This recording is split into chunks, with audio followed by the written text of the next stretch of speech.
अस्सलाम वालेकुम जी। अनम्यूट करें अपने आप को और प्लीज क्वेश्चन पूछें अगर किसी का कोई है तो।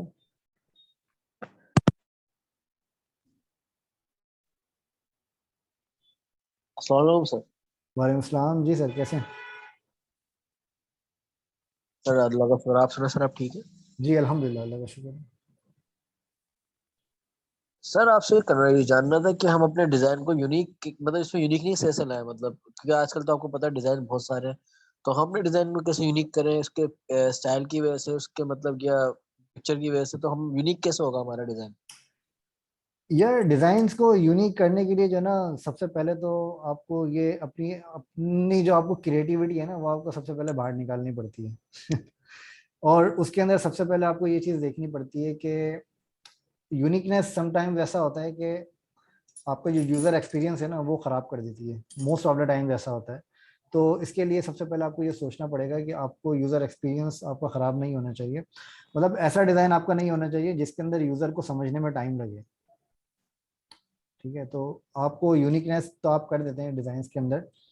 यूनिकनेस करने के आपको बहुत सारे तरीके हैं। फॉर एग्जांपल आपको ऐसी यूनिक ब्रांडिंग अपनी क्रिएट कर दें। ब्रांडिंग सबसे इफेक्टिव वे होता है आपकी यूनिकनेस लाने के लिए आपकी वेबसाइट के अंदर। ठीक है, अब फॉर एग्जांपल मैं आपसे अपनी एक स्क्रीन शेयर करता हूँ। ठीक है, मैं कुछ जिन कंपनीज के साथ मैं कनेक्टेड हूँ और जिन कंपनीज के साथ मैं काम करता हूँ, तो वो लोग अपने डिजाइन्स को, अपनी ब्रांडिंग्स को किस तरीके से वो लोग यूनिक करते हैं, वो मैं थोड़ा सा आपको शेयर कर देता हूँ करता हूँ। ठीक है, अब फॉर एग्जांपल एक कंपनी है लोकोफाई के नाम से। ठीक है, अगर आप इसकी वेबसाइट को जाके अगर आप देखें, तो लोकोफाई किस तरीके से अपने डिजाइन्स को, अपनी ब्रांडिंग को यूनिक करता है। सबसे पहले तो इसका जो प्रोडक्ट का आइडिया है वो बड़ा यूनिक प्रोडक्ट का आइडिया है। ठीक है, तो सबसे पहले तो आप जो है वो प्रोडक्ट के आइडिया को आप अपना यूनिक करते हैं। अच्छा, प्रोडक्ट के आइडिया के बाद आपकी जो बात आती है वो आती है आपके डिजाइन्स को। आपकी डिजाइन्स को आप किस तरीके से आप क्रिएटिव बनाते हैं, और अपने डिजाइन्स को आप किस तरीके से अपने डिजाइन्स को आप किस तरीके से उसकी ब्रांडिंग आप चूज करते हैं। ठीक है, तो ये वाली सारी चीजें आपकी जो होती हैं वो होती हैं आपकी क्रिएटिविटी का पार्ट। फॉर एग्जाम्पल अगर आपकी लोकोफाई की वेबसाइट को अगर आप देखेंगे यहाँ पे, तो इस वेबसाइट का जो यूजर इंटरफेस आपको जो लग रहा है, ये यूजर इंटरफेस आपको कितनी वेबसाइट्स का आपको इस तरह का यूजर इंटरफेस नजर आता है? अगर आप ढूंढने जाएंगे तो आपको मुश्किल से कोई हजार में से कोई एक या कुछ वेबसाइट, दो चार वेबसाइट आपको ऐसी मिलेंगी जिनके अंदर आपको इस तरह का यूनिक इंटरफेस आपको यहाँ पे नजर आएगा, जिसके अंदर इस तरह से एनिमेशन चल रही होंगी, इस तरीके से लोगोज यहाँ पे बनाए हुए होंगे, और ये आप पे क्लिकेबल्स होंगे। ठीक है, तो ये वाला सारा जो यूजर एक्सपीरियंस है आपका, ये यूजर एक्सपीरियंस आपके डिजाइन के अंदर आपकी यूनिकनेस लेकर आता है। ठीक है, अच्छा, अब इसके अंदर फॉर एग्जांपल आपको यहाँ पे एक छोटा सा आपको ये मैस्कॉट नजर आ रहा है। ठीक है, अब ये मैस्कॉट हमारी ये लोकोफाई की ब्रांडिंग का पार्ट है। ठीक है, तो इसके अंदर आपको इस तरीके के आपको अपने करेक्टर्स आपको बनाने पड़ते हैं जो कि आपकी डिजाइन्स के अंदर आपको मैच करे। ठीक है, अब फॉर एग्जांपल अगर मैं आपको बड़े ब्रांड्स की अगर मैं आपको मिसाल दूं, फॉर एग्जांपल केएफसी है या फिर मैकडोनल्ड्स है, तो हर डिजाइन के अंदर आपको कुछ ना कुछ एक चीज आपको, मतलब ऐसा नहीं है कि पूरी की पूरी डिजाइन आपको यूनिक नजर आते हैं। ठीक है, लेकिन कोई ना कोई एक चीज ऐसी होती है जो कि आपके आईज के अंदर आपकी बैठ जाती है, और उसको आप फोकस करके आपके आपके माइंड में मेमोराइज हो जाता है वो। ठीक है, तो इन चीजों को देखने के लिए आपको अपनी करेक्टर एस्टेब्लिशमेंट के ऊपर थोड़ा काम करना पड़ेगा, जिसके अंदर आप अपनी करेक्टर्स आप अपने बनाएं। करेक्टर्स बनाने के अलावा आप अपनी कलर कॉम्बिनेशंस को इस तरह से आप चूज करें कि आपके जो डिजाइन हैं वो, मतलब ऐसा भी नहीं होना चाहिए कि आपके डिजाइन इतने ज्यादा कॉम्प्लेक्स हो जाएं कि यूजर को समझ में ना आए। ठीक है, तो उम्मीद आपको ये वाला पॉइंट थोड़ा क्लियर हुआ होगा। तो ये है कि आप जैसे जैसे आप अपना काम करेंगे, आपको ये इस चीज का आपको आइडिया होगा कि आप अपने डिजाइन को किस तरीके से यूनिकनेस बनाएं, और यूजर इंटरफेस और यूजर एक्सपीरियंस को करने के साथ साथ आपका डिजाइन भी बेटर हो। ठीक है जी, और कोई इसके अलावा आपका क्वेश्चन?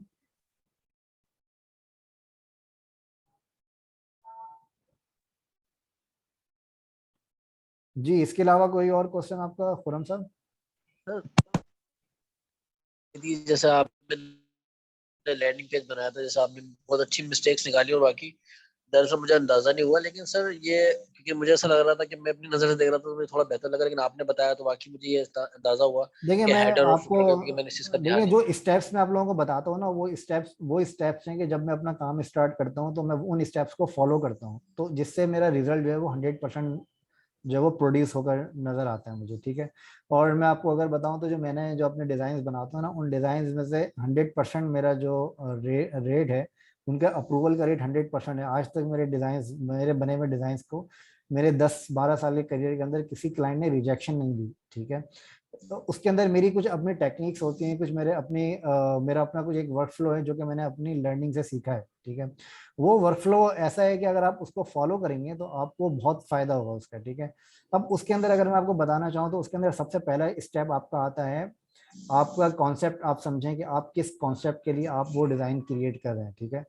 क्योंकि आपके डिजाइन जो आपके होते हैं ना, वो आपके सिर्फ कलर्स को चूज करना आपका डिजाइन नहीं होता है, समझ रहे हैं आप। तो आपका डिजाइन सिर्फ कलर चूज करना आपका डिजाइन नहीं होता, आपको उसके कॉन्सेप्ट समझने पड़ेंगे।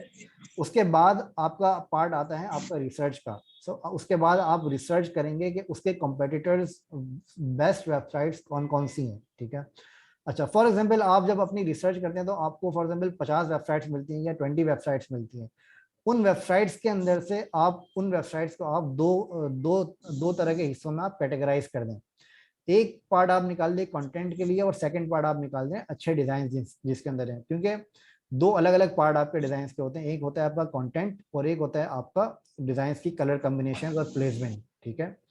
अच्छा, फिर उस हिसाब से जब आप शॉर्टलिस्ट कर देंगे ना, आप अपनी जो रिसर्च की जो वेबसाइट्स हैं उनको जब आप शॉर्टलिस्ट कर देंगे, तो आपको ये देखने में आसानी होगी कि आपको कंटेंट किस तरह का चाहिए और आपको डिजाइन किस तरह का चाहिए, ठीक है। तो डिजाइन जब आप उसको फॉलो करने की कोशिश करेंगे तो फिर आपको ऑटोमेटिकली आपके डिजाइन के अंदर आपको अलग अलग थॉट्स आना शुरू हो जाते हैं, ठीक है। तो आप इस प्रोसेस को आप फॉलो करें और आप खुद अपने डिजाइन के अंदर थोड़ी सी बेटरनेस आप देखेंगे कि आपके डिजाइन ऑटोमेटिकली जो है वो बेटर हो जाएंगे। ठीक है सर, इंशाल्लाह सर जैसा आप कह रहे हैं बिल्कुल से बात है सर, आपका तजुर्बा भी माशाल्लाह से, फिर आप बिल्कुल सही कह रहे हैं सर, इंशाल्लाह फॉलो करूंगा ताकि जिस तरीके से आपने कहा है, तो इंशाल्लाह करूँ जरूर सर, इंशाल्लाह फॉलो करता हूँ। जी जी बिल्कुल, नो नो वरीज। सर अब रिसर्च जैसे करने मैंने के लिए आपको पहले एक हम और वेबसाइट मैंने दिखाई थी, अगर आपने देखी हो, ये joico.com, ये एक और वेबसाइट है। अब देखें, कभी भी ऐसा नहीं होता है कि आपका डिजाइन 100% क्लाइंट अप्रूव करता है, ऐसा कभी भी सिंगल टाइम भी नहीं होता, ठीक है। डिजाइन के अंदर चेंजेस जरूर होती हैं आपके, मतलब ऐसा कभी भी नहीं होता जो डिजाइन आपने बनाया है वो एज इट इज जो है वो लाइव हो जाएगा। मतलब आगे से फीडबैक्स आपको मिलते हैं फिर, लेकिन उसके लिए सबसे इंपॉर्टेंट पार्ट ये होता है कि आप अपना 100% लगाएं। फिर उसके बाद क्लाइंट्स को आपका डिजाइन देखकर क्लाइंट के पास आइडियाज आना शुरू हो जाते हैं, पता है आपको। तो जैसे जैसे आप अपने डिजाइन बनाते हैं ना, तो क्लाइंट के जी पास सर। अपने आइडियाज फिर आपके डिजाइन को देखकर आना शुरू हो जाते हैं कि इसके अंदर ये पार्ट भी होना चाहिए, इसके अंदर ये पार्ट भी होना चाहिए। फिर समटाइम वैसा होता है, क्लाइंट अपना बिजनेस मॉडल चेंज कर लेता है आपके डिजाइन को देखे, क्योंकि आपका रिसर्च वर्क इतना ज्यादा स्ट्रांग होता है कि आपको पता चलता है कि जिस मार्केट के लिए आप काम कर रहे हैं उस मार्केट के अंदर कौन सी चीज ज्यादा बेटर तरीके से चल रही है। और फिर आप अपने डिजाइन के अंदर अपनी यूजर, असल में आपका डिजाइन जो होता है आपका होता है ना, वो आपकी यूजर रिक्वायरमेंट को फुलफिल कर रहा होता है। एक्चुअली जब आपकी यूजर रिक्वायरमेंट फुलफिल नहीं होती तो आप जितना ही अच्छा डिजाइन क्यों ना बना लें, आपका वो डिजाइन बिल्कुल मैटर नहीं करेगा।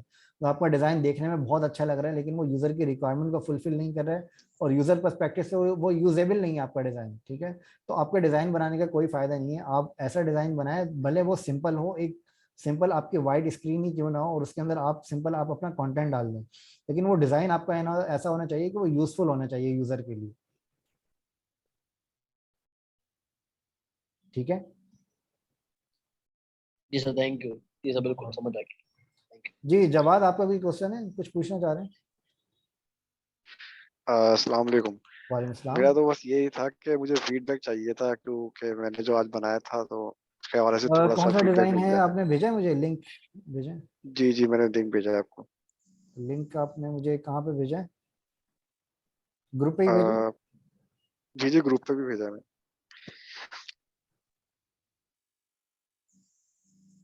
ये वाला? जी, आई थिंक यही है। मैं उसको दोबारा से शेयर कर दूं? नहीं, मिल गया मुझे, मैं ओपन कर लेता हूँ अपने पास।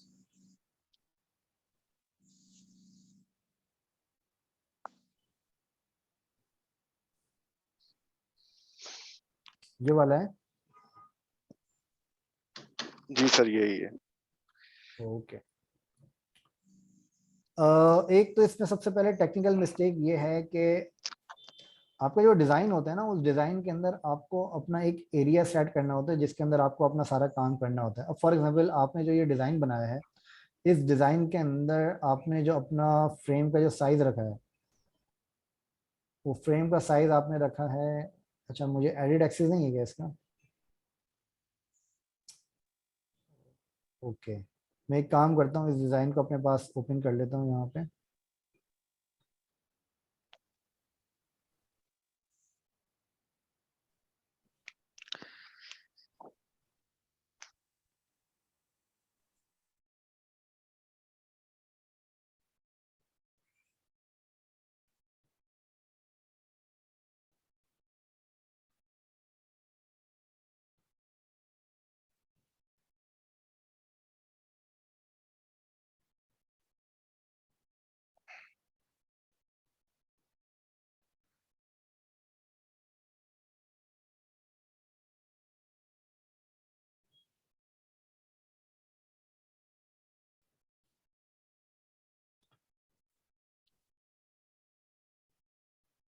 अच्छा, इस डिज़ाइन को मैंने अपने पास यहाँ पे न्यू फाइल में पेस्ट किया है, ठीक है।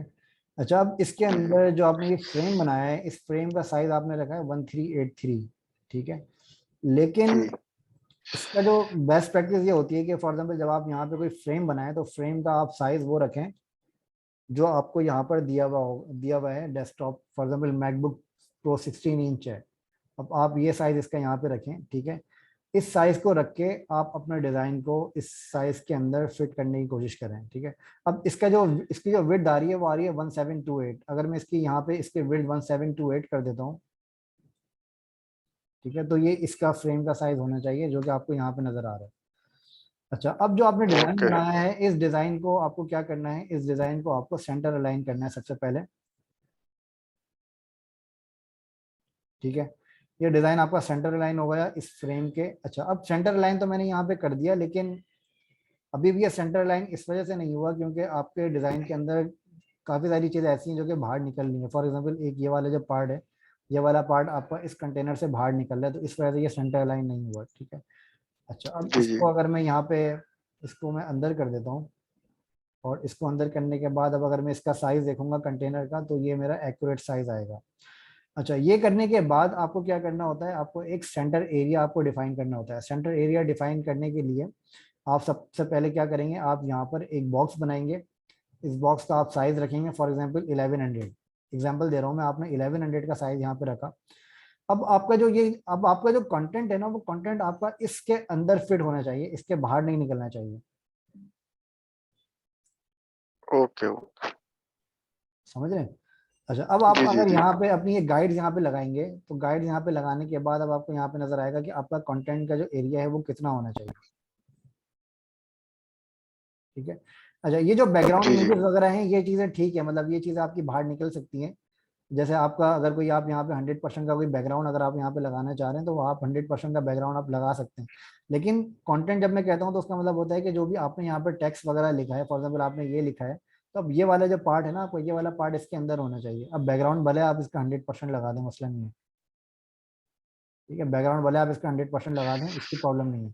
लेकिन जो आप कंटेंट लिख रहे हैं, जो आप यहाँ पे इसके अंदर के बॉक्सेस बना रही है, आपका इसके अंदर होना चाहिए,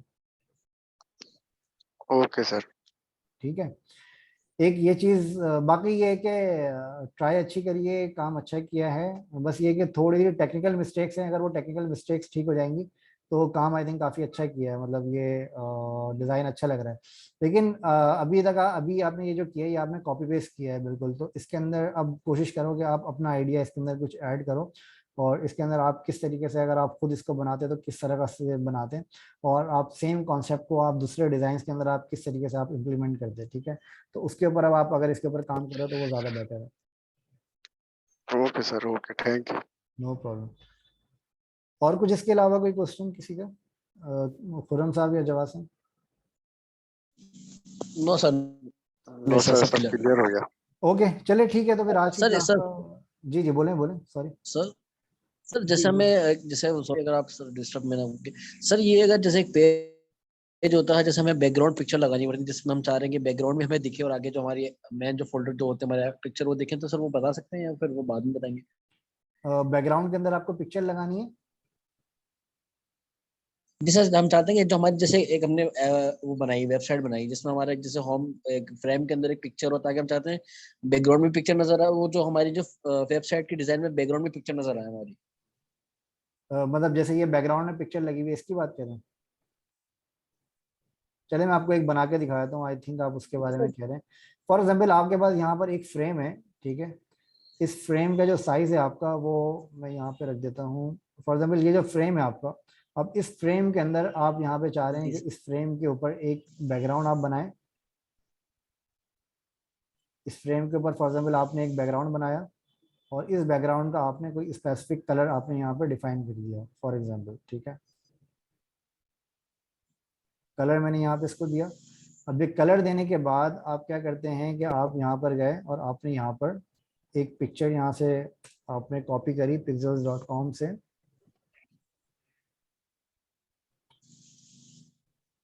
फॉर एग्जांपल आपने इस तरह की पिक्चर आपने कॉपी कर ली या फिर आपने ये वाली पिक्चर ले ली।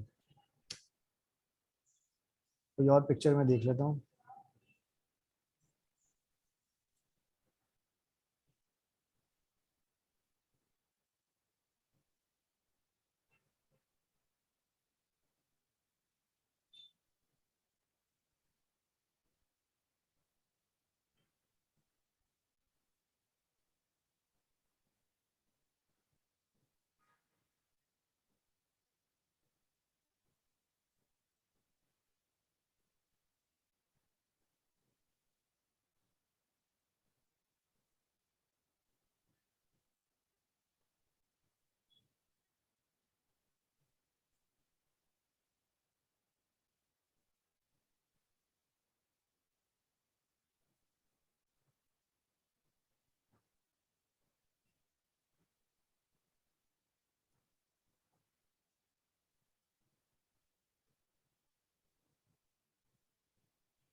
इंटरनेट काफी स्लो चल रहा है एक्चुअली।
फॉर एग्जाम्पल आपके पास ये एक बैक इमेज है।